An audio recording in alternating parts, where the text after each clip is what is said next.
അസ്സലാമു അലൈക്കും.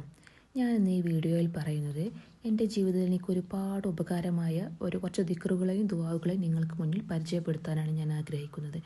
നമ്മുടെ വീട്ടിൽ ജോലി ചെയ്യുന്ന ആളുകൾക്ക് ജോലിയുണ്ട്, ശമ്പളം കുറവാണ്, ശമ്പളം വർദ്ധിക്കാൻ, ജോലിയിൽ കയറ്റം കിട്ടാൻ, അല്ലെങ്കിൽ ബിസിനസ് ഉഷാറാവാനൊക്കെ ചൊല്ലാൻ പറ്റിയ കുറച്ച് ദിക്റുകളും ദുആകളുമാണ് ചൊല്ലുന്നത്. ഇത് ഭാര്യമാർക്ക് ചൊല്ലാം, ഉമ്മമാർക്ക് ചൊല്ലാം, ആർക്ക് വേണമെങ്കിലും ചൊല്ലാം, അത് സ്വന്തമായിട്ടും ചൊല്ലാം. എന്താണത്?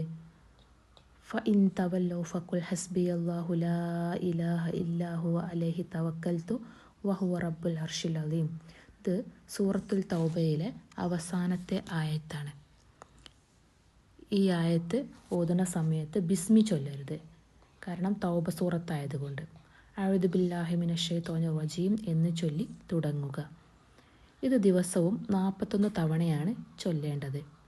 അടുത്തത് അള്ളാഹുവിൻ്റെ പവിത്രമായ ഇസ്മായ യാ ലത്തീഫു യാ അള്ളാഹ്, സൂക്ഷ്മ ദൃഷ്ടിയുള്ളവൻ, മൃദുവായി വർത്തിക്കുന്നവൻ എന്നൊക്കെയാണ് ഇതിൻ്റെ അർത്ഥം. ഇത് ദിവസവും 129 തവണയാണ് ചൊല്ലേണ്ടത്.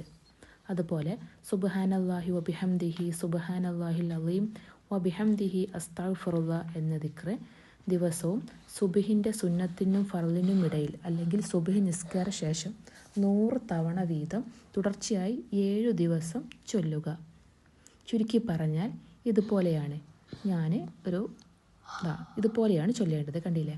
ഇത് നിങ്ങൾ സ്ക്രീൻഷോട്ട് എടുത്ത് വെക്കുകയോ ഒക്കെ ചെയ്താൽ നിങ്ങൾക്ക് ഡെയിലി എടുത്ത് ചൊല്ലാം.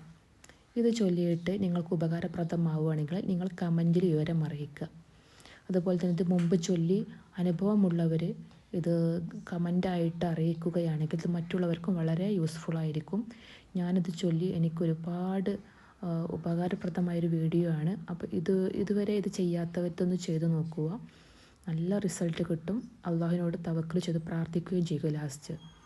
അപ്പോൾ എൻ്റെ വീഡിയോ ഇഷ്ടപ്പെട്ടാൽ എല്ലാവരും സബ്സ്ക്രൈബ് ചെയ്യണേ. അസ്സലാമു അലൈക്കും.